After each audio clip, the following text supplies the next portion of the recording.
dibuat peraturan, dibuat undang-undang, dibuat aturan yang begitu rapi, tapi tidak bisa jalan. Kenapa? Karena tidak ada yang jujur.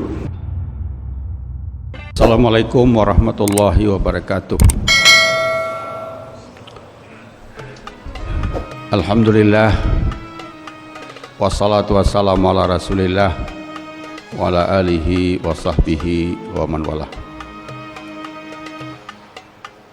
La ilaha illallah wahdahu la syarikalah wa asyhadu anna muhammadan abduhu wa rasuluhu la nabiyya ba'da. Amma ba'd. Kaum muslimin muslimat sedang jamaah isya dan tarawih insyaallah yang dimuliakan oleh Allah.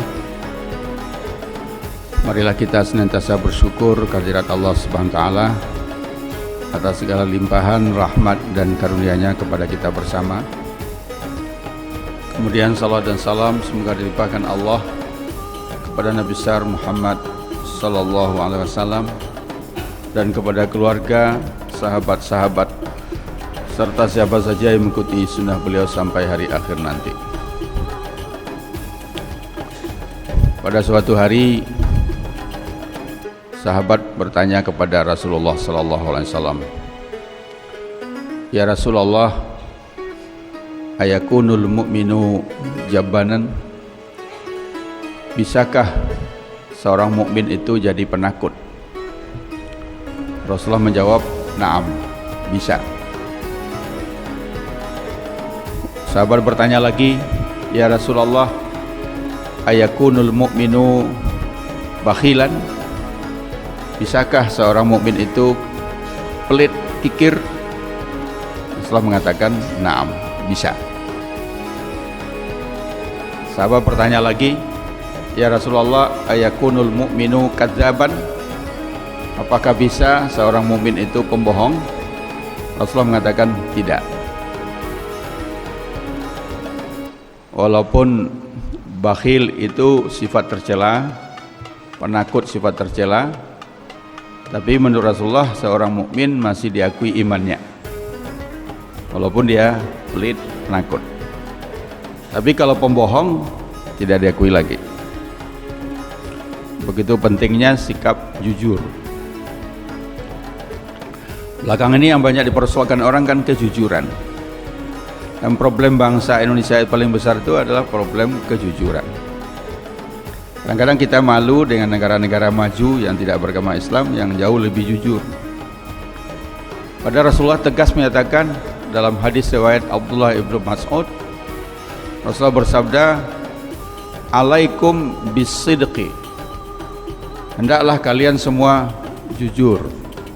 Fa inna sidqa yahdi ilal birri, karena kejujuran membawa kepada kebaikan.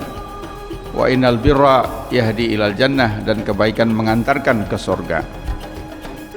Wa ma yazalu rajulu yasduqu wa yataharra sidqa hatta yuktaba siddiqan. Seseorang itu selalu dan berusaha terus-menerus menjadi seorang yang jujur sehingga dicatat oleh Allah sebagai seorang siddiq. Iyakum wal kadhiba, jauhilah bohong itu. Fa innal kadhiba yahdi ilan nar, karena bohong itu mengantarkan ke neraka. Innal kadhiba yahdi ilal fujur, karena kebohongan itu mengantarkan kepada dosa. Wa innal fujura yahdi ilan nar, dan dosa itu mengantarkan ke neraka. Wa ma yazalu rajulu yakdzibu wa yataharral kadhiba hatta yuktaba kadzaban. Selalulah seseorang dan terus berusaha berdusta sampai dicatat oleh Allah dia sebagai seorang pendusta. Sidqu, sidik. Dalam hal apa saja? Pertama, sidqul hadis atau sidqul qaul, berkata benar, tidak bohong. Jadi apa yang ada dalam hatinya itu yang diucapkan, dan antara kata dan perbuatan juga sama. Yang kedua, sidqul muamalah.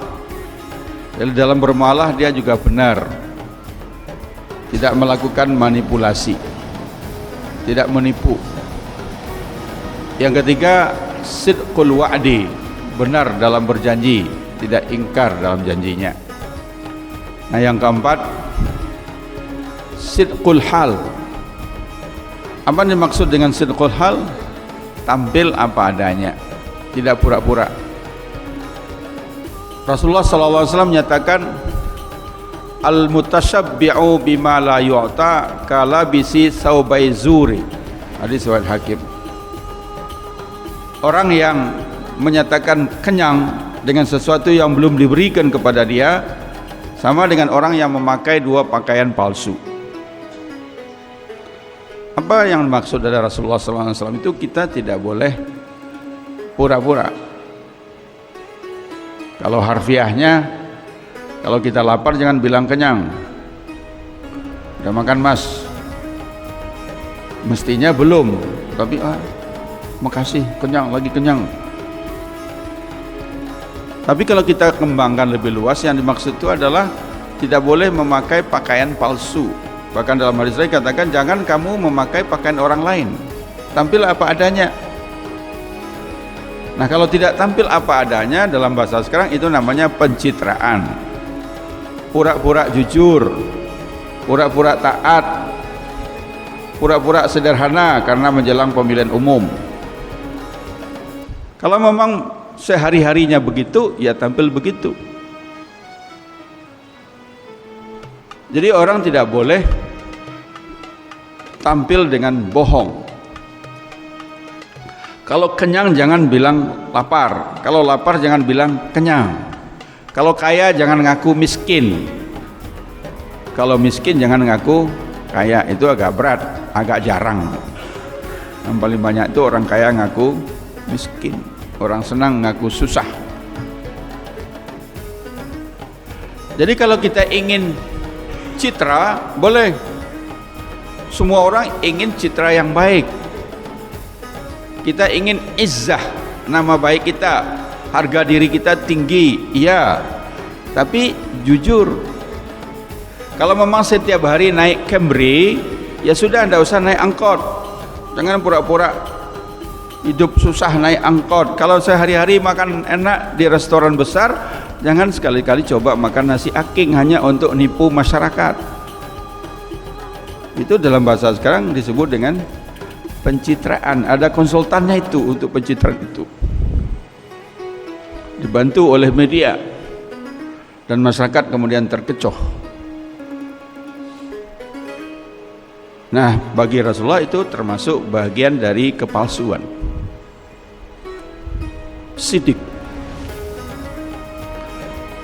Lawan dari sidik itu adalah kadhib, bohong. Iyakum wal kadhiba. Jauhilah sifat bohong itu.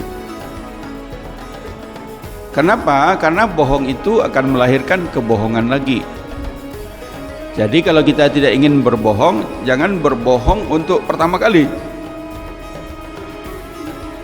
Sebab kalau kita berbohong pertama kali, kita bohong yang kedua untuk menutupi kebohongan yang pertama. Contoh ringan saja, kita janji dengan teman mau ketemu, lalu tidak kita tepati. Temannya nagih, mas, kenapa kemarin nggak datang? Harusnya kita jujur saja ngaku salah, memang saya nggak nepati janji, selesai. Paling-paling dia jengkel dengan kita minta maaf. Tapi kita berbohong, wah maaf mas, saya sakit kemarin, bohong. Ditanya oleh teman, sakit apa? Bohong lagi. Bawa ke rumah sakit enggak? Bohong lagi. Rumah sakit mana? PKU. Bohong lagi. Tensinya berapa? Bohong lagi. Dokternya siapa? Bohong lagi. Kasih obat berapa macam? Sekarang bagaimana rasanya? Sebelum teman itu berhenti bertanya, kita tidak akan berhenti berbohong. Oleh sebab itu, bohong punya anak, punya cucu, punya cicit, nggak habis-habis. Maka wajar kalau Rasulullah mengatakan, iyakum wal kadhiba fa innal kadhiba yahdi ilal fujur wa innal fujura yahdi ilan nar. Jujur. Apakah bangsa Indonesia ini bangsa yang jujur? Itu pertanyaan penting. Atau tidak usah pakai bangsa lah, kita, apakah kita ini bangsa yang jujur?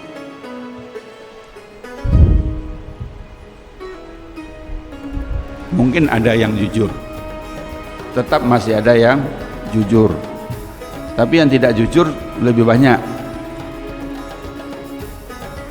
Kalau bangsa Indonesia itu cerdas kita akui, pintar kita akui, dan sudah banyak buktinya bisa bersaing dengan orang Eropa, bersaing dengan Amerika, bersaing dengan Jepang.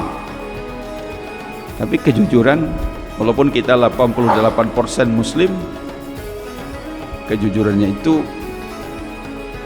kurang. Pinternya untuk tidak jujur, pinter rekayasa menghindari aturan-aturan, walaupun dia sudah berada di luar negeri, wataknya masih dibawa. Satu kali saya naik mobil dengan teman di Amerika, kan di sana ketat batas maksimum kecepatan sekian mil, dan polisi nggak ada kelihatan, tapi kamera banyak di mana-mana. Nah, teman tadi sudah melanggar batas maksimal, saya ingatkan, Mas, tenang aja, kita punya alat lebih canggih daripada alat polisi itu. Jadi teman saya itu berani saja melanggar karena di mobilnya ada alat teknologi yang lebih canggih daripada teknologi polisi. Jadi di mana kamera tersembunyi itu mobilnya sudah memberitahukan, nah sana ada kamera, pelan dulu sebentar, udah lewat. Itu kecerdasan untuk berbohong. Saya masih ingat pengalaman kecil-kecil saja di Jerman dulu. Kalau sekarang mungkin sudah lebih waspada lagi, masuk stasiun kereta api ada pembatasnya begitu. Kalau dulu bebas saja, pokoknya semua diserahkan kepada kesadaran penumpang. Mau beli karcis apa tidak terserah penumpang. Yang jelas ini kereta api milik bersama, beli karcis untuk merawat milik bersama. Jadi nggak ada kondekturnya, nggak ada pengawasnya. Tapi sekali-sekali ada penjagaan, ada razia di stasiun. Kalau ketangkap bisa kena denda 30 kali. Lalu saya tanya mahasiswa Indonesia di sana, gimana? Ada yang berani melanggar? Banyak. Kenapa? Ada hitungan sendiri. Jadi kalau setiap hari dari rumah kita naik kereta api 2 kali, balik lagi 2 kali, berarti 1 hari 4 kali, 1 minggu 5 hari, 5 kali 4 20, sebulan baru 80. Kita sudah naik 80 kali gratis. Nah, kalau kena razia sekali 3 bulan masih untung, karena dendanya cuma 30 kali. Nah, jadi ada cerdas, bangsa Indonesia itu cerdas ngatasi peraturan. Orang barat nggak kepikir itu ya. Saya ketemu lagi di Inggris, saya heran, sekali jalan one way ticket harga sekian, return lebih murah. Loh, kok bisa? Sekali jalan misalkan 10 pound, tapi kalau bolak-balik dibeli 7 pound. Loh, saya nggak bisa mikir itu, gimana Mas, kok bisa? Kita beli sekali jalan 10, kalau bolak-balik 7. Loh, kenapa tidak beli bolak-balik saja? Saya bilang beli return saja. Loh, kita kan nggak return, kita kan cuma sekali jalan, kenapa beli bolak-balik? Ya enggak apa-apa, saya bilang beli aja bolak-balik, nggak usah dipakai baliknya. Itu cara berpikir Indonesia katanya. Kalau cara berpikir orang Inggris nggak begitu. Kalau memang belinya perginya 1 kali jalan, ya harus beli one way. Kalau kita enggak, beli return tapi nggak balik, kan yang penting lebih murah. Cerdas lagi orang Indonesia itu. Di Arab, nah ini cerita orang mahasiswa Indonesia di Arab, pengalaman saya dan teman-teman. Jadi kalau mahasiswa Indonesia kan sudah jelas tuh, kalau tanda tangan titip, dia udah tahu itu, kalau tanda tangan mesti titip.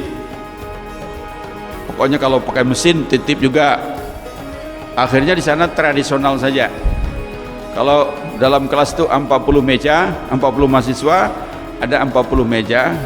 Dan setiap mahasiswa punya nomor sendiri sesuai nomor urutnya. Jadi kalau saya nomor urut saya 40, karena namanya paling belakang Y, maka nomor saya nomor 40, saya harus duduk di kursi di meja nomor 40. Kalau saya nggak datang, kosong. Jadi pengawas itu hanya lihat meja yang kosong lalu catat. Jadi setiap jam dia datang, catat meja yang kosong. Karena kalau kosong tidak datang, itu beasiswanya dipotong. Nah, mahasiswa Indonesia itu paling takut kalau beasiswanya dipotong. Kalau dosa tidak takut, tapi kalau beasiswa dipotong takut. Lalu bagaimana jalan keluarnya? Ada saja. Malam-malam datang ke kampus, mejanya diambil, dikeluarkan, masukkan ke gudang, disusun rapi lagi. Nah, 3 hari 4 hari nggak ada yang tahu, asal tidak ada yang berkhianat membocorkan, aman. Cerdas lagi, orang Arab pun kalah dari orang Indonesia.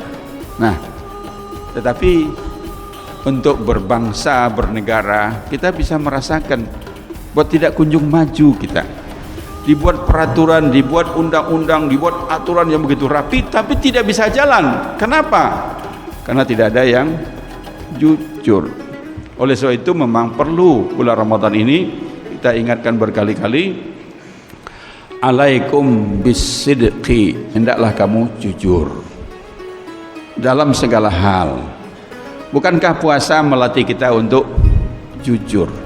Tidak ada yang mengawasi kita puasa, nggak bisa kamera CCTV. Yang mengawasi hanya dari iman kita. Mudah-mudahan setelah Ramadan kita menjadi orang yang jujur dalam segala hal.